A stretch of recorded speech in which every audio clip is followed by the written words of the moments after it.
Hey everyone, I hope all of you are having a great day. Today I'm pretty excited to talk about Harry Potter and the Order of the Phoenix.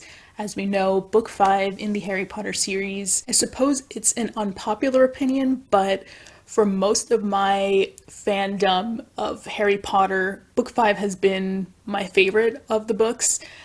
I know people complain that Harry is really annoying and all he does is just whine and complain and he's grumpy and angsty the whole time, but I don't know. I've always enjoyed how real and emotional this side of Harry was and how befitting it is to somebody who's gone through everything that he's gone through up to this point. It never bothered me. Did that, hold true with this reread? I guess you'll just have to find out. As usual, I will be mentioning spoilers, so, just a warning in case you haven't actually read this book and don't want anything ruined or spoiled for you.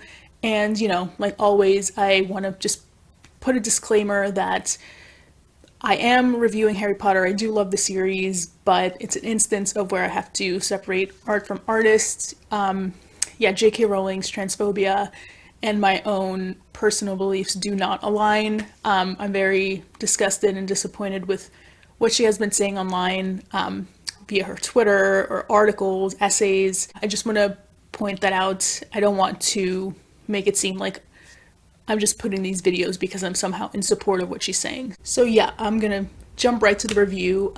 I did just want to mention, I always try to make the background sort of fit the book that I'm reviewing, at least for these Harry Potter videos. So with here, I try to get one of my, succulents because of the Mimulus Mimultonia that Neville has in this book. You can't see it because it's very short, but, my little cactus is going to be behind me for the rest of the video. And also Fox, the Phoenix, up here. So yeah, I'm in great company for this review. I will start off with the good, as always. And one thing that I think makes this book stand out and something I really just noticed during this reread is how much this book focuses on women. I feel like the women of Order of the Phoenix, not just like the group of the Order of the Phoenix, but the book Order of the Phoenix, how much they're the centerpiece of, this chapter in Harry Potter's life. I mean, they just abound. So we have on Petunia, she has her moment in the beginning, which I loved. It always gives me chills because, up to this point, she's been extremely rude to Harry. She pretends like Lily and her, like her relationship with Lily never existed. She just doesn't want to talk about her family, her life.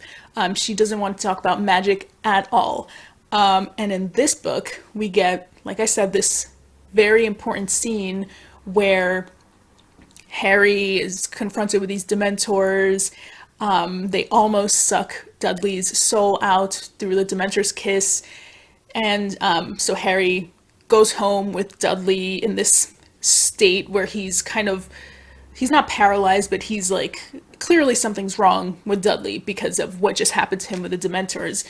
And Vernon starts blaming Harry for this. Dudley also starts blaming Harry, and Petunia is kind of going along until she gets this mysterious howler that tells her to remember his last. And Petunia she just kind of stops blaming Harry, and something changes in her. And Harry, in that moment, realizes that he wasn't the only person in the room who understood the power of Dementors, or that understood that magic existed. It's not just something he's making up for attention. She's validating everything that he's saying. And man, it's a moment as a reader that you're happy for Harry that he finally has somebody to support him in this. But it also shows that there's another side to Petunia that we yet don't know about. It's not that she's delusional and is pretending like magic doesn't exist, or like she hasn't convinced herself truly of that. There's something about denying this world that maybe comforts a sad part of her. Like we're seeing a much more layered side to Petunia. And that moment is only a few lines, so it's always just very impressive. And yeah, it gives me chills. I mean, it's a really really important moment for Harry and for his relationship with the Dursleys. And then of course by the end of the book we find out just why he has to stay at the Dursleys' house is because Aunt Petunia's blood relation to Harry's mom, Lily, protects him basically. As we know, when Lily died, she sacrificed herself for her son, and it almost gives him this shield, this love shield, that protects him. And so by blood, Harry is protected, and Lily is Petunia's sister, and so that bloodline extends. And so wherever Petunia is, Harry can't be touched by Voldemort. He can't be harmed by Voldemort. So he has to stay at the Dursleys. There's now a proper explanation as to why people have made him stay with this family that like shows no love, shows no support, no encouragement of anything that Harry does. But yeah, this moment just it clarifies this. It's like this is one of the reasons why I've preferred this book amongst the other books. I feel like how I've seen Order of the Phoenix is how a lot of people have seen Goblet of Fire. Because from what I've heard, people love Goblet of Fire because it's the book that like changed the series. It wasn't just a middle grade young adult fun magic adventure story. It suddenly turned dark in book 4 and elevated the plot to like this epic good versus evil.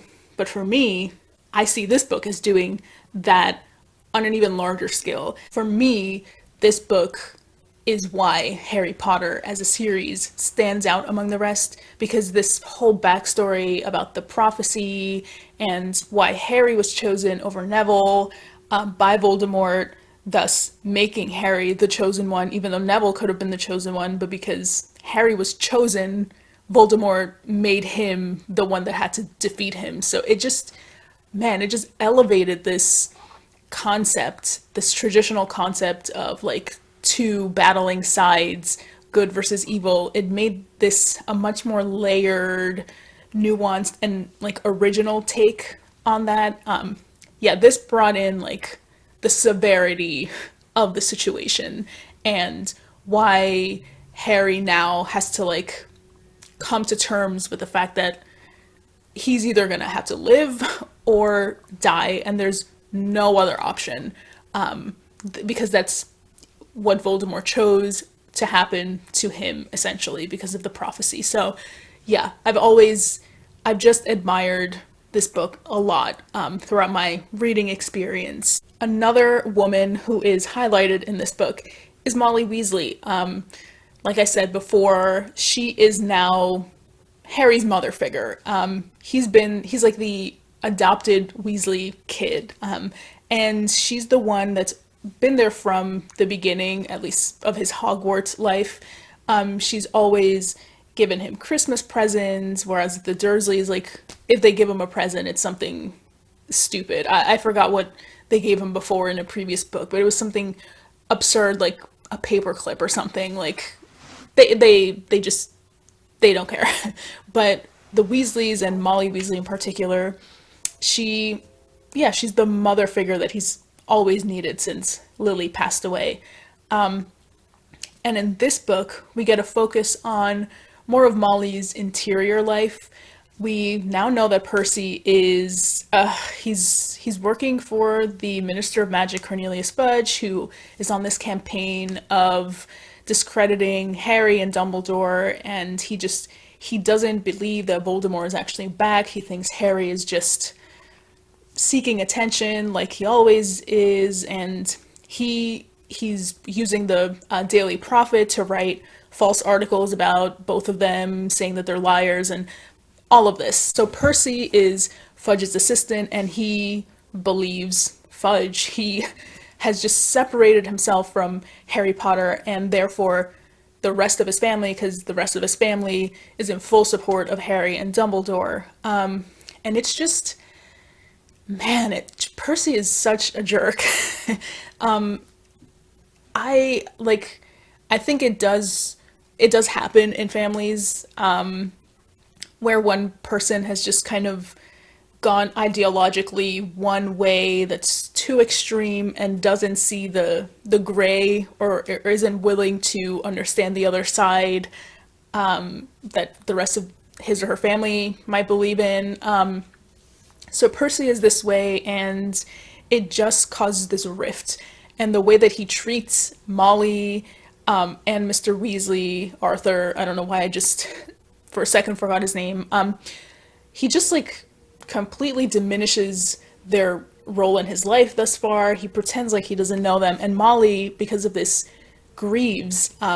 We see the scene with the Boggart where she's trying to renovate Grimmauld Place, get rid of all these extra creatures that are in the house, including the Boggart, and she can't fight it. Her Boggart turns into all of her family members as if they were dead. So she sees Arthur dead, she sees Ron dead, she sees the twins dead, she sees Percy dead, and Percy's hurts in a particular way because at least she still has the rest of the Weasleys with her on her side. She has no idea what Percy's going through. She doesn't talk to him. He refuses to see her. So it's almost like he's dead to her now. There's like this hopelessness with how she feels with Percy because he just doesn't want to communicate with the rest of the family. So it's such a sad scene, but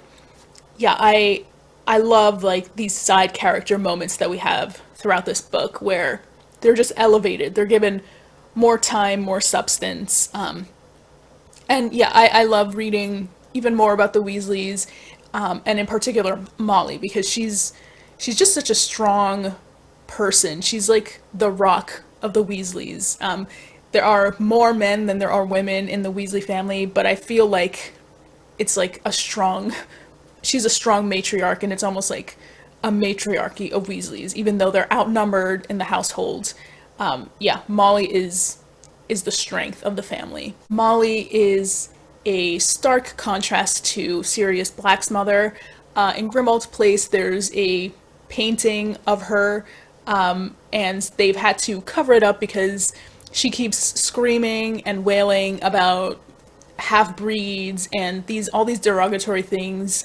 Hermione is staying at Grimmauld Place before the school year begins, and the painting just calls her a mudblood and all these things. She represents a mother who is so selective of what she believes success and value are. She hates Sirius because he became a Gryffindor and he was just in such opposition to his family ideology, of all this pure blood elitism and all that nonsense. So he's like the black sheep. Sirius Black is the black sheep. I wonder if that's like part of it, but anyway, so yeah, he's the outcast of the family. And so yeah, his mom, whose name I cannot remember right now, but she represents a mother who is very selective about her love, whereas Molly Weasley is just open to people who she's compassionate for. I feel like she has a big heart and she just wants to have this found family of strangers that she could take in and help. She's that kind of person. She just welcomes everybody into her home. She makes everyone feel at home in her presence. So two very different mothers. And that's another thing. I feel like this book is heavy on the women. It's like a women-powered addition to the series. But one thing it does really well is present like the multitude of women and how different each woman is to the other. There are hypocritical women, bad women, good women, women who at times do something positive, but in the next moment are a bit problematic. No one is perfect. It shows women and all their difficulties, emotions, stress factors, their strengths. Yeah, it's just like a nice representation of womanhood, at least for this novel. I am happy to say that we get a little more three dimension from Ginny Weasley here, one of the young ladies of Order of the Phoenix. Whereas before she's been pretty silent, pretty timid around Harry, this book she's done with that. She's confident, she's kind of tomboyish, she's good at Quidditch, she has an opinion, she doesn't care about like standing up for herself or others like Luna or Neville. She's just she's kind of a badass. She's also really funny, and she's like a warrior. I believe that's what Bonnie Wright described her as in an interview. They did like a terrible job in the movies of portraying Book Ginny. I mean, nothing people haven't already pointed out, but yeah, this book like really elevated her for me. And I love how, she becomes the seeker of the Quidditch team when Harry is banned from Quidditch by Umbridge. And I like how in the end of the book she says like, yeah, I think I'm gonna try chasing because yeah, seeking is nice or whatever, but I think being a chaser would be more fun. And she just says that to Harry, so she would never have done that in a previous book, but I love just how confident and more secure and assured she is in this book. She's just a fun voice to have in the midst of this like Hogwarts friend group. Yeah, she's a breath of fresh air, and I wish the movies kept that integrity, but they didn't. There's nothing we can do about that now. Other women, young ladies that we hear about more are Luna Lovegood, who is a Ravenclaw and is just such a unique, original character. I like the scene at the end of the book with Harry where she admits that she's trying to look for all her belongings because people usually steal them or hide them and she can never find them. But she really needs to now because she has to go home for the summer holidays. And Harry, up to this point has kind of thought of her as this joke, basically. All of them have. But at that moment, he realizes that it's kind of pitiful that people would do this to her, and he feels bad. She's been nothing but supportive of Harry and his friends, and she's been willing to join Dumbledore's army and learn new spell work to fight for the good cause, to fight for what Dumbledore is standing up for.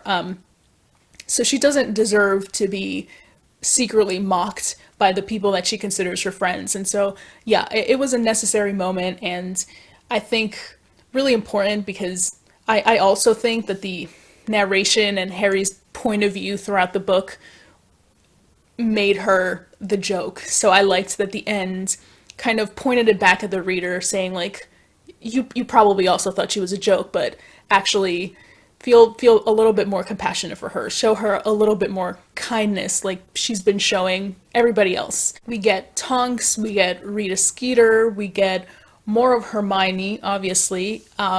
We get more of McGonagall and her sass. I love the part during the career advice chapter where she's being observed as usual by Umbridge. And so it's McGonagall, Umbridge, and Harry for his little career advice session, and Umbridge keeps interrupting, and McGonagall at first is just ignoring her, but when Umbridge insists to say that like, oh no, Harry can never be an Auror because his defense against the dark arts grade is really poor and he would never succeed. And so McGonagall says, oh no, he's gotten like great grades up to this point, and then Umbridge interrupts again to say, no, you must be mistaken because he's doing very poorly in my class. And then McGonagall interrupts and she says, no, actually, my bad, let me clarify even more. I mean, he's gotten excellent grades with competent dark defense against the dark arts professors. And Umbridge is, she's silenced, like, amazing. Like, I love McGonagall's spirit in this book. She's a bit passive compared to, I think, how she normally is, but it's probably under the circumstances of like Umbridge being the headmistress and being so fond of like firing people. So McGonagall's just being it safe. But oh my god, it makes for such good sassy passive, shady moments. It's so funny. It's so funny to read. And I just like the idea that she's standing up for her students. It's not just like Harry Potter, but you like don't tell her or don't set limits for her student success. Like there's always a chance that somebody can achieve something, even though yeah, their grades might not be great right now, but they still have 2 years ahead of them. Anything can change. So I love that. We also get more backstory into Neville's parents. We see them at St. Mungo's, which was it's such a sad moment, made even more sad by how embarrassed Neville is when he like comes out of the curtain where his parents are. He comes out and he sees the Weasleys and he sees Harry, and he's just like embarrassed because he's already made fun of in school. He's seen as weak, and he didn't want people to see him in such a vulnerable state. Harry, of course, already knew this, but I loved that he like kept the secret. Like he didn't just spread it around or gossip to his friends. He really made a promise and stuck with it because he knew how sensitive it was, and he didn't want to hurt Neville. So yeah, it was just it's such a sad moment. I love Neville. I love him so much, and he deserved more in the series.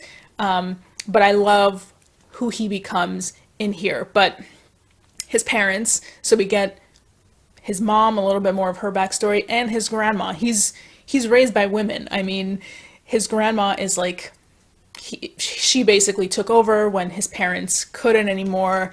And I love also more of the scene at St. Mungo's where the grandmother says that she doesn't believe anything in the Daily Prophet.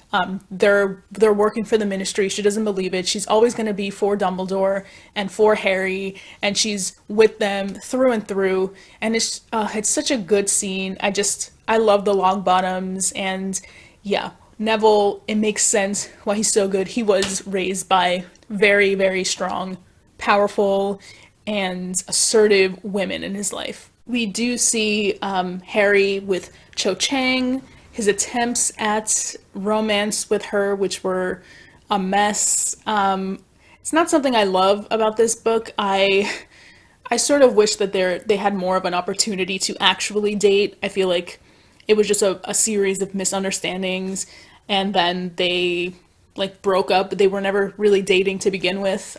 Yeah, I would have liked to have seen how they would really react if they were a real couple. Of course, the one woman who is on this cover that I have not mentioned yet, that I have to mention, of course, is Umbridge. Oh, Umbridge, I think she's a better villain than Voldemort, honestly. She's more complex. Her rigidity and her attention to rules and her obsession with rules and control, and she has a way of getting under your skin in a way that the Death Eaters don't with me, and Voldemort doesn't with me. You know, all of them are just like one-dimensional evil people who want control and power and all of that. But Umbridge, I think she really thinks that she's doing the right thing, whereas I feel like the Death Eaters like really don't care if they're doing the right or the wrong thing. They just want that power.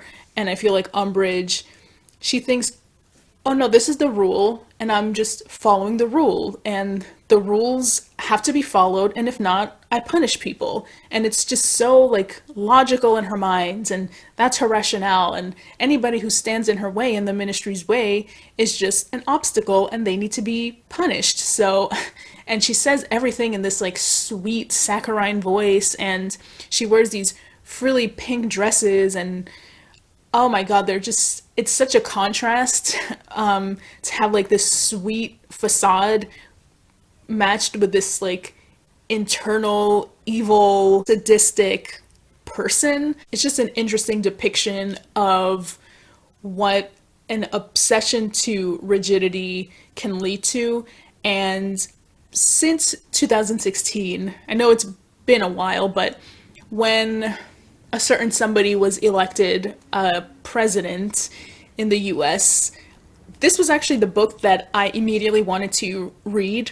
Something about Umbridge and the way that she's able to manipulate people just reminded me of a certain somebody, and the people around that certain somebody who maintain this sense of order, the sense of sadistic order and exclusionary order, who do a, not to me successful, but clearly successful job of painting it in this nice little sweet facade. They're saying one thing, but underneath it all, they're really saying something cruel. I think I think a lot of what was happening in the real world reflected a lot was with of what was happening in this fictional world.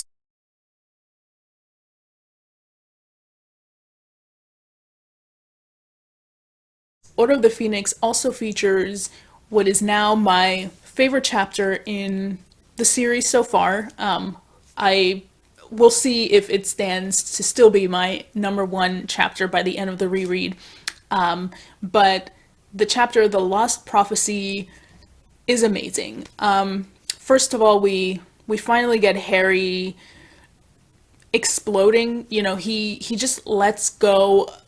He stops holding back his emotions. He just starts screaming, and he's it's so raw, his feelings, because it happens right after Sirius dies, and he's fresh with this pain and this grief.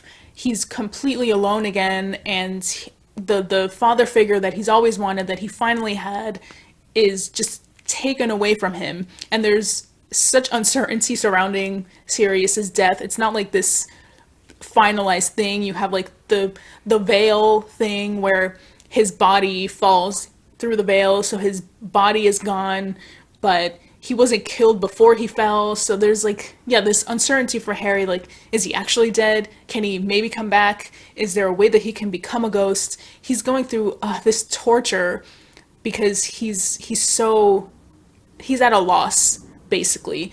And he's tired of Dumbledore and his mysteries and his vague advice, and how throughout this entire fifth year, Dumbledore has not looked at Harry, he's ignored Harry. This is the chapter where we see why. And it's like this very needed moment where Dumbledore, he does apologize and he does admit that he's made a mistake, that he was foolish, that he cared too much about Harry, and he made these decisions to withhold information for him because he cared too much about him. Now, you could read that as maybe a little bit manipulative. He's not just outright apologizing, he is making like a sort of excuse for it, but I can see where he's coming from too. He really does have Harry's best in mind.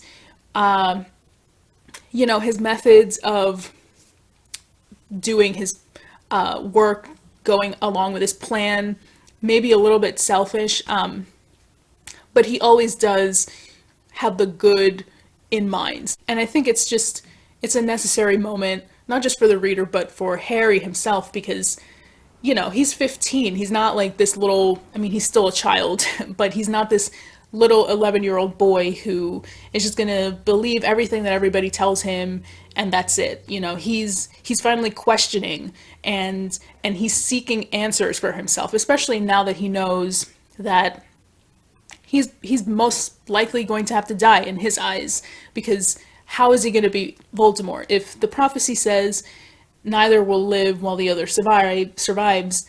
Like, how is it possible that he's going to be the one to survive, fighting against a grown man, or a grown being, because I guess Voldemort is not really like fully human. But yeah, he's scared, and he's traumatized now even more. He's extremely sad. He's just lost his father figure, one of his best friends, the person that he's been growing closest to in the past couple of years. This confrontation for me has been building up for so long, for 5 books. So to get that at the end, and mixed in with the revelation of the prophecy, it's a perfect chapter to me. It's, to me, the moment where the series becomes even greater than it has been thus far. It gives the sort of good versus evil tale some specificity. We also see how observant Dumbledore is and how sympathetic he is to marginalized groups. One of my favorite lines from the chapter is when he tells Harry, "Indifference and neglect often do more damage than outright dislike. The fountain we destroyed tonight told a lie. We wizards have mistreated and abused our fellows for too long, and we are now reaping our reward." So that statue that he's talking about is the statue in the Ministry of Magic atrium, which depicts like a wizard, a centaur, a house elf, I want to say like a goblin, and the non-wizard creatures are looking up in adoration at the wizard. Already red flags should have gone up to anybody who saw that statue or anybody who helped create that statue, but it seems like that's the implied hierarchy that's meant to be sustained in the wizarding world. And wizards for such a long time have thought of themselves as very different from Voldemort. They're not like pure blood elitist. No, but you obviously still support some sort of hierarchy where some people are going to be more privileged than others. So yeah, I like how he confronts wizards' hypocrisy and how he doesn't want to live in a world like that, in a world that has supported this very prejudicial society and standards will inevitably lead to a world divided that leads to war. I think the book does a good job with depicting that sort of depression that Harry's going through. And then in terms of anxiety, for me, it's Ron who has the anxiety, performance anxiety for sure, in terms of Quidditch. I just felt so bad for him. I can absolutely relate to how he handles pressure and audiences and feeling like he's being seen and judged, because he is. Like I am the same way. If you put me alone in a room, I can do something really well. But as soon as you put me in the middle of an audience to do the same thing, I'm going to crumble.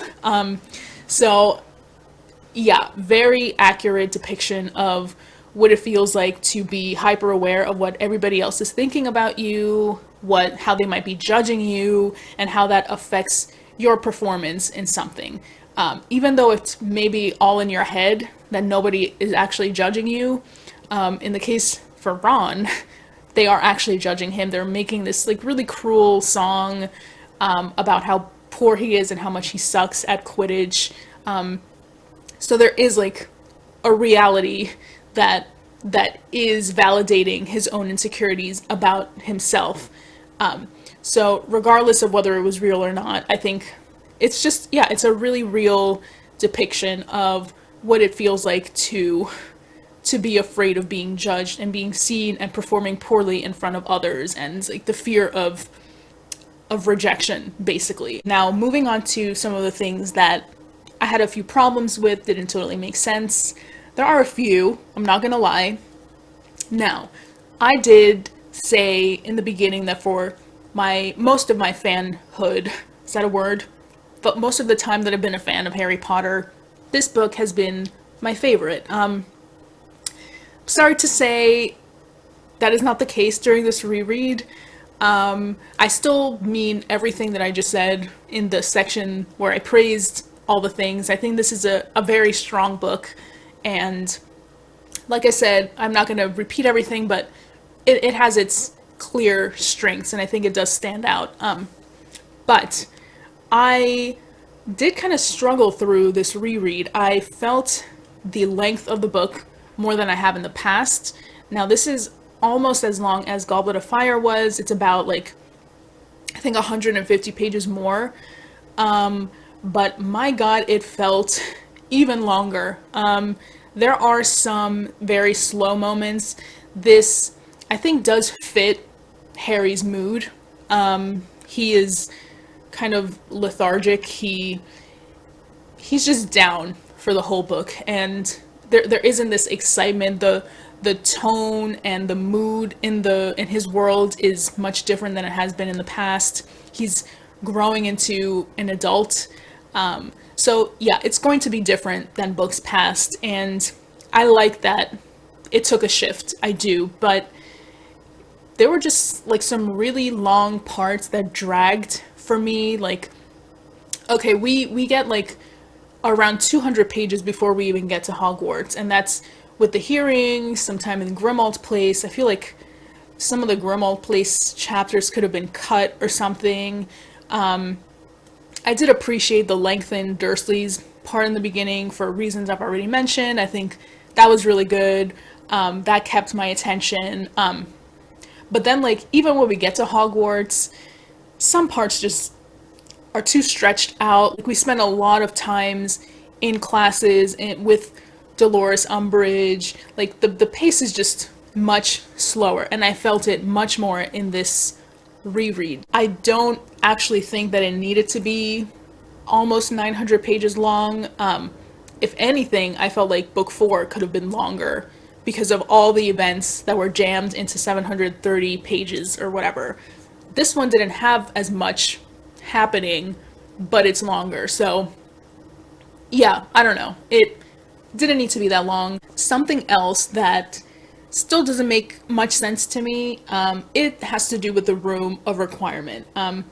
So according to Dobby, to access the room of requirement, one has to walk past a bit of wall 3 times, concentrating hard on what they need. And Dobby came across this, I guess, when he did this very thing, and he was in need of like a place to hide Winky's butterbeer bottles, and so he did this, and a room just appeared that was a perfect place for him to hide the bottles.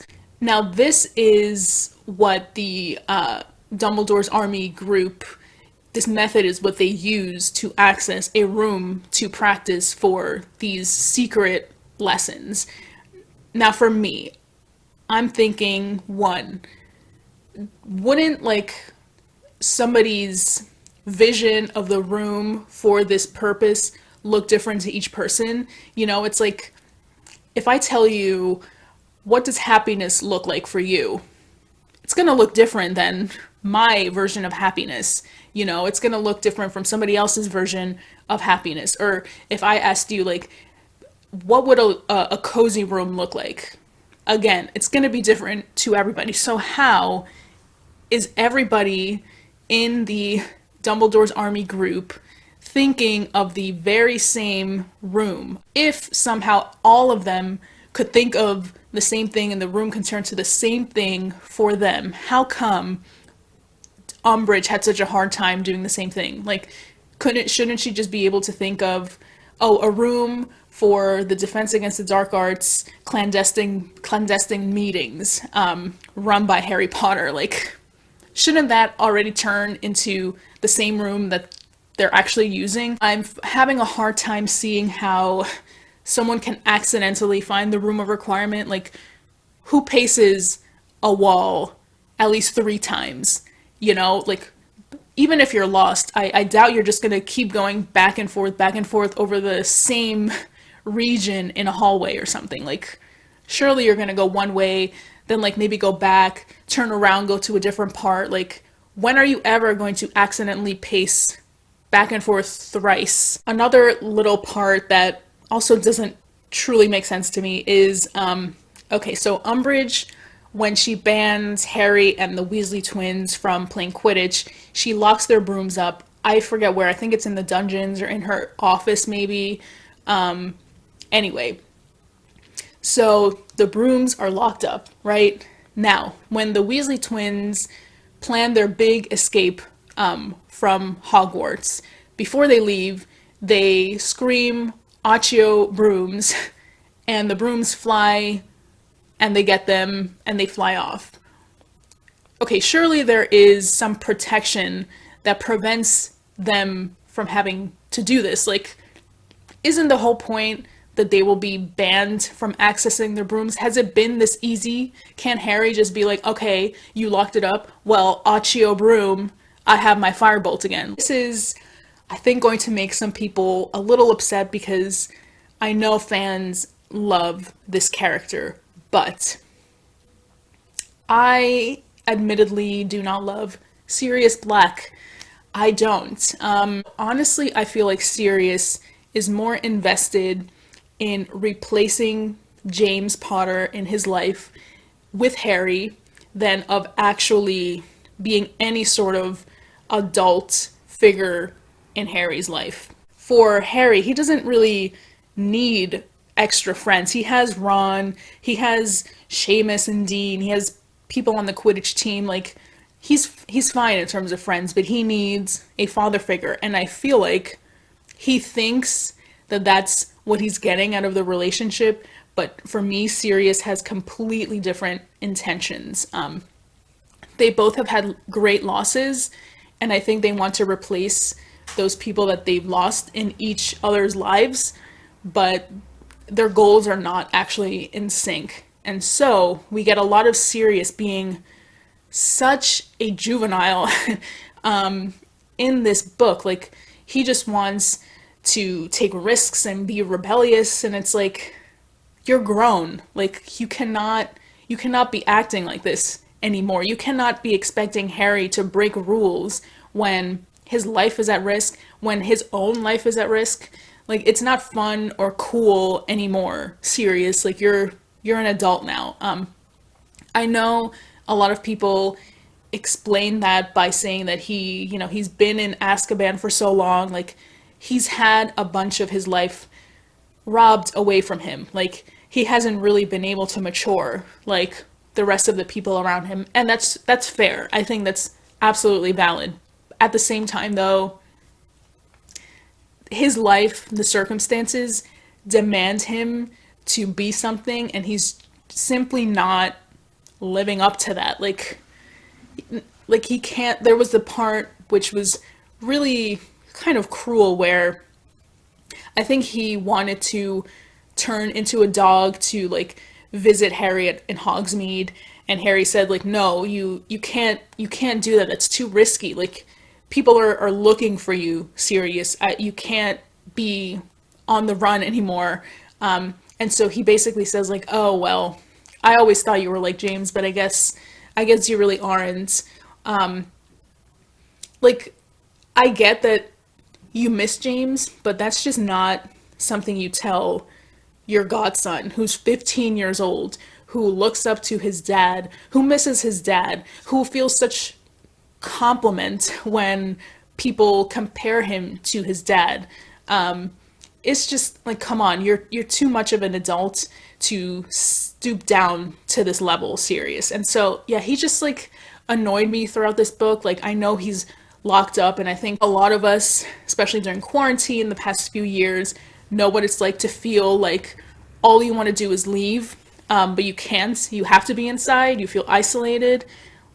It sucks, right? It does something to your mental health, but he just can't be this juvenile. I don't know. He just gets on my nerves, and I feel like Harry deserves better. I feel like he has other figures in his life that should be and have been more like father figures to him, and I just wish, I don't know, I wish Harry's expectations were met by the person he set his sights on, because he set his sights on Sirius being his father figure, but Sirius isn't actually interested in being that. Whereas I feel like Hagrid has been that for him, or like even Lupin, or I mean Dumbledore. He's not great as a father figure either, because he's sort of like evasive and, I don't know, vague in his advice and all of this. But there are other people around him who, oh, Arthur Weasley. I mean, yeah, he just has like loads of other people who can step into that role. But yeah, his eyes are set on Sirius, but Sirius is not. I don't think he's capable of being that for him, because Sirius just wants a new James in his life. Another character that I have a hard time fully forgiving is Snape. Okay, this book is the one where we start to see a little bit more of his backstory, try to understand why he is the way he is. And we learn about how he was bullied severely when he was in Hogwarts by James Potter and his crew. Lupin didn't necessarily bully him, but he was too much of a coward to say anything, which is interesting because the reason why they hate Wormtail is because they declare him a coward who wouldn't say or do anything. He would just follow what other people were doing, but like Lupin also did the same, so like kind of hypocritical, but whatever. Um, so yeah, Snape bullied by all of them. The leaders of the bullying were James and Sirius. They were like the best of friends. So yeah, they would. The scene that they depict in here is when, right after their OWLs, they mock Snape, calling him Snivelus. They still to this day call him Snivelus, which is just so, it's just so stupid. It's so childish and like, come on. You grown men, you have to be like adults about this. Move on. Stop holding these grudges. But yeah, so they like hang Snape upside down. They exposed his underwear. They make fun of him, his big nose, like very cruel stuff. And Lily Evans, soon to be Lily Potters, comes to Snape's defense, but Snape, I guess, I don't know, out of anger, embarrassment, like dismisses her help. And so I think that's when she starts breaking off from always defending Snape and moving towards the Marauders group a little bit more. Bullying absolutely does have lasting effects on us. It can destroy a person's mental health. I'm on board with this, right?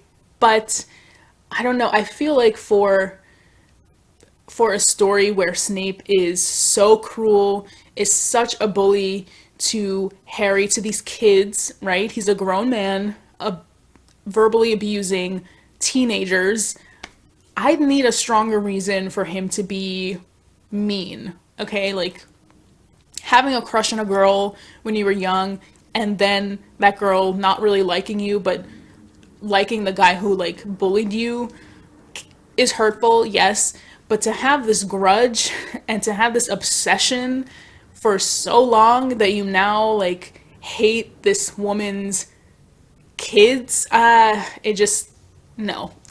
I'm sorry. I think it's a writing flaw, and I think I was supposed to feel a little bit more for Snape here, and I do feel for teenage Snape.